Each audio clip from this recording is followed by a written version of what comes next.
Hai teman-teman Damaskus, Assalamualaikum, jumpa lagi. Pada kali ini, Bu Santi akan membahas IPA tentang energi dan perubahannya. Kita awali dengan membaca basmalah. Bismillahirrahmanirrahim.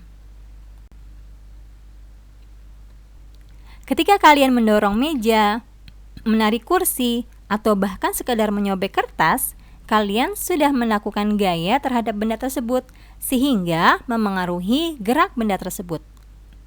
Gaya adalah tarikan atau dorongan yang dapat memengaruhi gerak benda. Benda diam yang dikenai gaya dapat menjadi bergerak. Faktor yang memengaruhi gerak benda.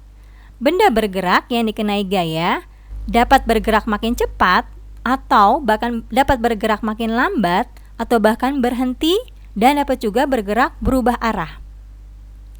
Besarnya gaya yang diberikan pada benda memengaruhi gerak benda. Makin besar gaya yang diberikan, makin cepat benda bergerak.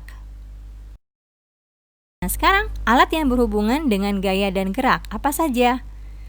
Ada panah atau busur, lalu pengerek bendera, ada juga ketapel, lalu timba air, sepeda, mainan jungkat-jungkit, dan juga mesin jahit. Ini adalah beberapa atau sebagian dari alat yang berhubungan dengan gaya dan gerak. Berbicara tentang gaya itu banyak macamnya. Antara lain, ada gaya pegas. Gaya pegas merupakan gaya yang dihasilkan oleh kerja benda elastis. Kekuatan yang ditimbulkan oleh karet atau pegas yang direnggangkan. Contohnya, seperti ketapel, lalu panah. Nah, ini ketapel juga atau mungkin karet gelang yang ditarik, ya. Begitu pula dengan per yang ada di mainan jungkat-jungkit. Nah, dalam kehidupan sehari-hari, gaya pegas ini mempunyai manfaat. Contohnya, membuat tidur kita lebih nyaman dengan adanya spring bed atau juga adanya shock breaker di kendaraan dan karet yang bisa digunakan untuk mengikat. Selanjutnya, gaya magnet. Magnet berasal dari kata magnesia, yaitu nama daerah di Yunani tempat orang pertama kali menemukan magnet.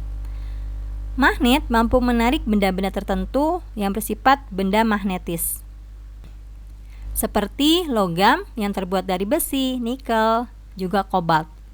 Gaya magnet adalah gaya yang diakibatkan oleh magnet. Magnet memiliki dua kutub, yakni kutub utara dan selatan. Arah garis gaya magnetlah yang menyebabkan timbulnya gaya tarik-menarik atau gaya tolak-menolak jika dua kutub yang berbeda atau kutub yang sama didekatkan. Gaya magnet ini memiliki manfaat dalam kehidupan sehari-hari. Contohnya dalam penggunaan bel listrik untuk menggerakkan pemukul loncengnya.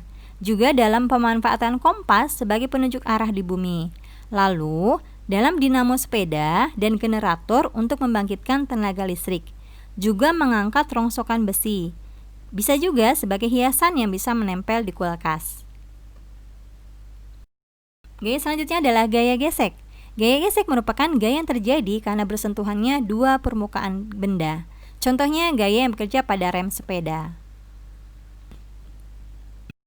Berikutnya adalah gaya gravitasi, yaitu sebuah gaya yang ditimbulkan oleh tarikan bumi. Contohnya, jatuhnya buah dari atas pohon dengan sendirinya. Ini berbeda saat berada di luar angkasa. Para astronot tidak merasakan gravitasi, dampaknya mereka akan melayang-layang. Berikutnya adalah gaya otot. Gaya otot ini kekuatan yang dihasilkan oleh otot manusia. Gaya ini sering dilakukan pada saat kalian mengangkat beban. Saat kamu sering melakukan olahraga, maka otot akan bertambah besar dan kuat. Nah, contoh dari gaya otot ini seperti kalian berjalan, menyapu, mengangkat beban, menendang, dan lain-lain. Yang adalah gaya listrik, yang merupakan gaya yang ditimbulkan oleh muatan listrik suatu benda. Untuk melihat adanya gaya listrik statis, kamu bisa mencoba menggosok-gosokkan penggaris pada rambut kering. Kemudian dekatkan pada sobekan kertas, maka sobekan kertas akan menempel pada penggaris. Penggaris bisa menarik potongan kertas dengan gaya listrik statis. Listrik tentunya banyak memiliki manfaat dalam kehidupan sehari-hari.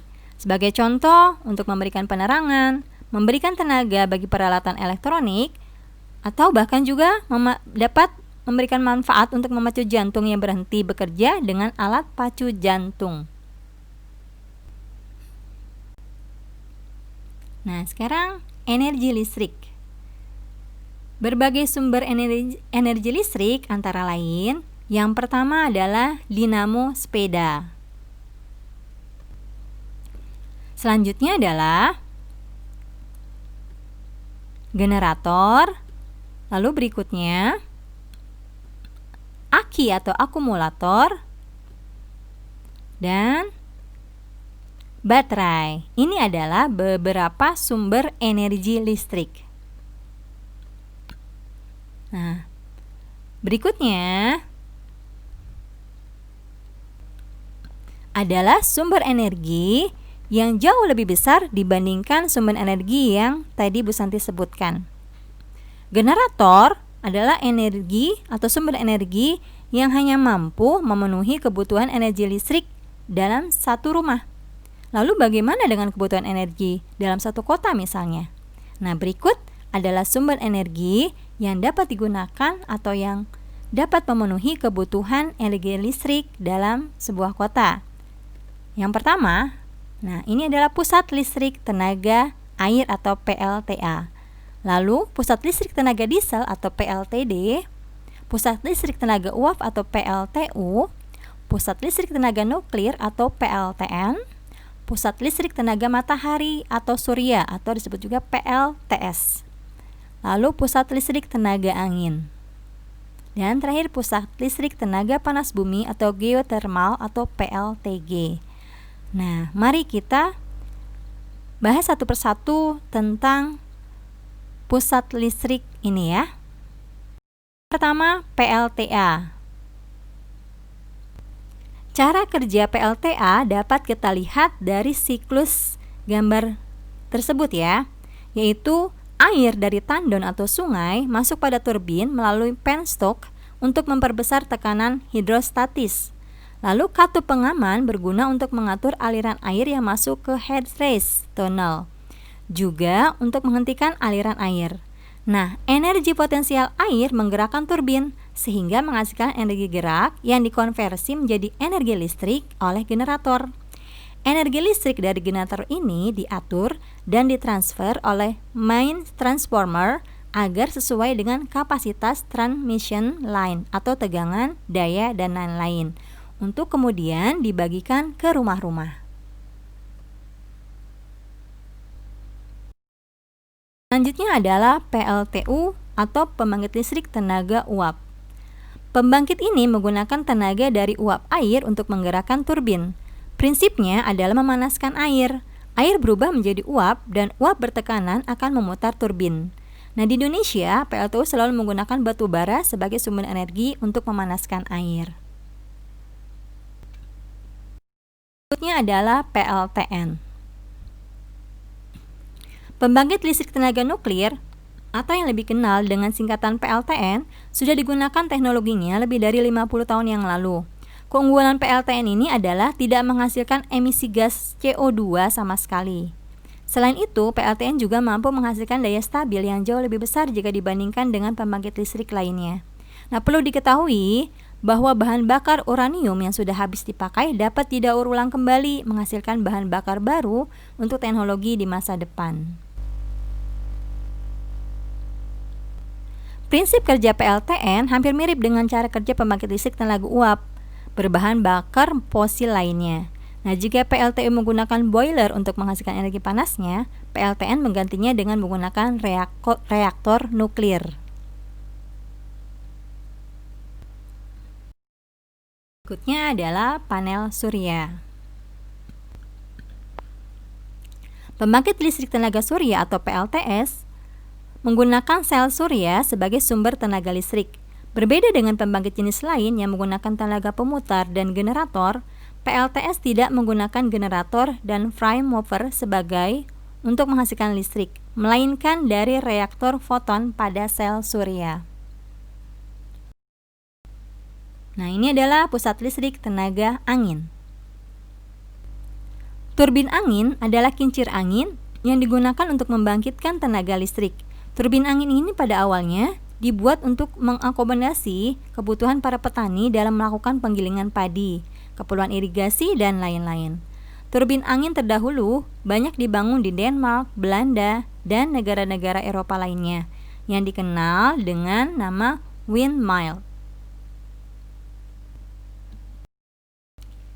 PLTG atau pembangkit listrik tenaga diesel. Pembangkit listrik tenaga diesel biasanya digunakan untuk mencukupi kebutuhan energi listrik dalam jumlah kecil. Biasanya digunakan pada daerah-daerah terpencil yang belum mendapatkan pasokan listrik, serta digunakan untuk memasok kebutuhan listrik pada suatu pabrik.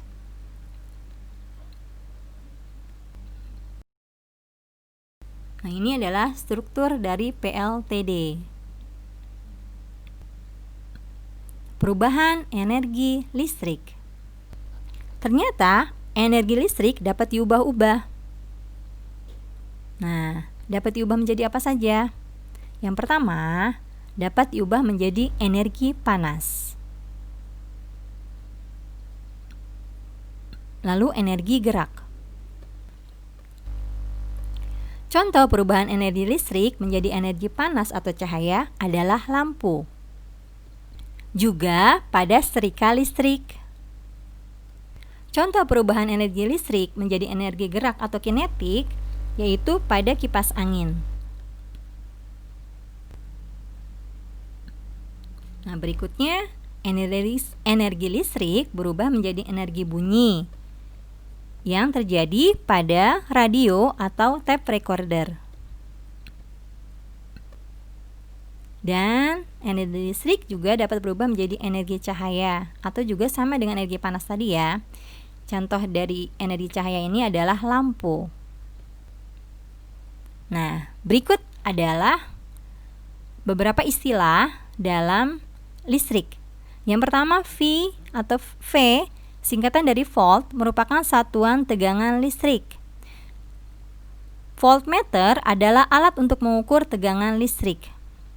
Nah, W, singkatan dari watt, merupakan satuan energi listrik setiap detik, sering juga disebut daya listrik. Energi listrik diukur dengan meteran listrik yang biasa dipasang pegawai PLN di depan rumah kita ya. Nah, arus listrik diukur dengan ampere meter. A, singkatan dari ampere, merupakan satuan arus listrik. Alat untuk mengukur hambatan listrik adalah ohmmeter. Satuannya adalah ohm. Nah, terakhir, alat untuk mengukur arus, tegangan, dan hambatan disebut multimeter atau avometer. Nah, demikian penjelasan materi pada hari ini. Tugas kalian adalah kerjakan latihan soal halaman 153 sampai 157. Oke. Terima kasih atas perhatiannya. Mohon maaf bila ada salah. Sekian dari Bu Santi. Wassalamualaikum warahmatullahi wabarakatuh.